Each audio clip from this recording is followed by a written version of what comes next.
Have you ever wondered what would happen if the world's economy just stopped? Imagine losing your job, your savings, and your home all at once. Now imagine that happening to millions of people all across the globe at the exact same time. This isn't the plot of a disaster movie. This was the reality of the Great Depression, the most devastating economic crisis of the 20th century. How did it happen? Could it happen again? And what lessons can we learn from this dark chapter in history? Stick with me as we unravel the story of the 1929 Great Depression. It all began with a party. The 1920s in America, known as the Roaring Twenties, were a time of unprecedented optimism and prosperity. The war was over. New technologies like the radio and the automobile were changing daily life. And on Wall Street, the stock market seemed like a one-way ticket to riches. People from all walks of life, from factory workers to business tycoons, were borrowing money to invest in stocks, convinced the market would only go up. This widespread practice was called buying on margin, which is essentially taking out a loan to buy stocks. If the stock price goes up, you sell it, pay back the loan, and pocket a handsome profit. But what if it goes down? That's exactly what happened in October 1929. The music stopped. After years of frenzied, unchecked speculation, the economic bubble was stretched to its breaking point. On Thursday, October 24, 1929, a day that would be forever known as Black Thursday, panic began to set in. Stock prices started to fall, and the investors who had borrowed heavily suddenly got margin calls. This meant their brokers demanded they pay back their loans immediately. To get the cash, they had to sell their stocks. But with everyone selling at once, prices plummeted even faster. The sell-off turned into an avalanche. A few days later, on Tuesday, October 29th, or Black Tuesday, the market completely collapsed. In a matter of days, fortunes were wiped out. Billions of dollars in paper wealth vanished into thin air. Stories abound of investors who were millionaires one week, being completely broke the next. The great party was over, and the world was about to face the most brutal economic hangover in modern history. But here's the crucial thing to understand. The stock market crash was not the cause of the Great Depression. It was merely the trigger, the spark, that ignited a much larger, pre-existing bonfire of economic problems. The real causes were deeper and far more complex. One of the biggest culprits was overproduction. During the Roaring Twenties, American factories and farms were using new, efficient technologies to produce goods at an incredible rate.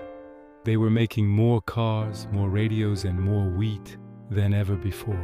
The problem was the average worker's wages weren't keeping up. The wealth of the 20s was not evenly distributed. So while factories were churning out products, a huge portion of the population simply couldn't afford to buy them. This created a massive, unsustainable imbalance, a mountain of supply and a valley of demand. Warehouses filled up with unsold goods and companies had to cut production, which meant laying off workers, which in turn weakened purchasing power even more. It was a vicious downward spiral, downward. Another huge problem was the banking system. In the 1920s, there was very little regulation. Banks were essentially playing by their own rules. Many had invested their customers' savings directly into the speculative stock market. So when the market crashed, the banks crashed with it. When people heard their local bank was in trouble, they would rush to withdraw their money. This is called a bank run. The problem is banks don't keep all their deposits in cash in a vault. They lend most of it out. A bank run could quickly drain a bank's reserves, causing it to fail.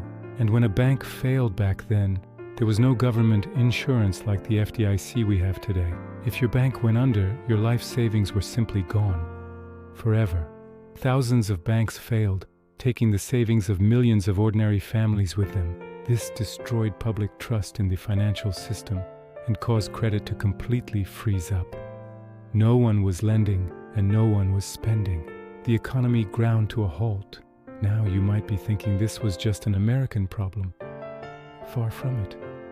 The final piece of the puzzle that made this a Great Depression was global interdependence. After World War I, the United States had become the world's creditor. American banks had lent enormous sums of money to European countries, especially Germany, to help them rebuild their economies. When the crisis hit America, these US banks panicked and demanded their loans be paid back immediately. This pulled the rug out from under the European economies.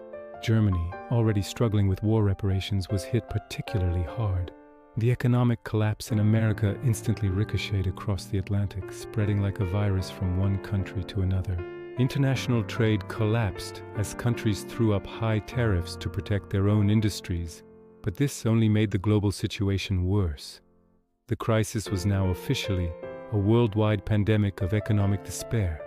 The consequences for everyday people were catastrophic. The most immediate and brutal impact was mass unemployment. As factories closed and businesses went bankrupt, unemployment rates skyrocketed to levels we can hardly imagine today. In the United States, unemployment hit 25%. That means 1 in every 4 workers was jobless. In some other countries, like Germany, it was even higher.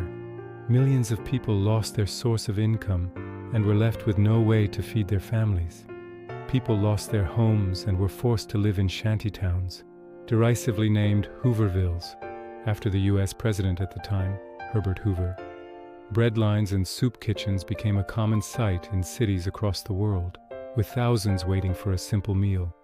Farmers, unable to sell their crops, often had to let them rot in the fields while people in the cities starved. The psychological toll was immense, leading to widespread desperation and a sense of hopelessness. This social and economic chaos had profound political consequences. Desperate people often turned to extreme solutions, and the Great Depression created the perfect breeding ground for radical political movements. In many countries, faith in democracy and capitalism crumbled. People were angry and looking for someone to blame, and for a leader who promised a quick fix. In Italy, Mussolini's fascism tightened its grip. In Japan, military leaders gained more power.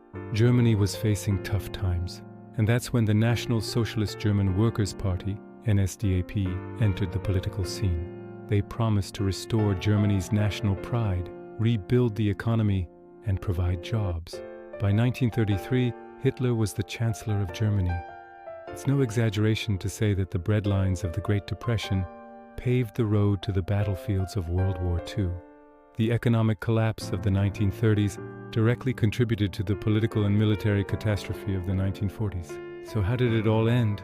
The recovery was a slow, painful process and varied from country to country. In the United States, a new approach was taken with the election of President Franklin D. Roosevelt in 1932. He promised a New Deal for the American people. This was a series of massive government intervention programs. The New Deal created agencies to regulate the banks, provide insurance for savings, stabilize crop prices for farmers, and most importantly, create jobs. Programs like the Civilian Conservation Corps and the Works Progress Administration put millions of unemployed Americans to work building roads, bridges, parks, and public buildings. While historians still debate the overall effectiveness of the New Deal in ending the Depression, it undeniably restored a sense of hope and purpose to the nation. It marked a fundamental shift in the role of government in the economy, establishing the idea that the state has a responsibility to provide a social safety net.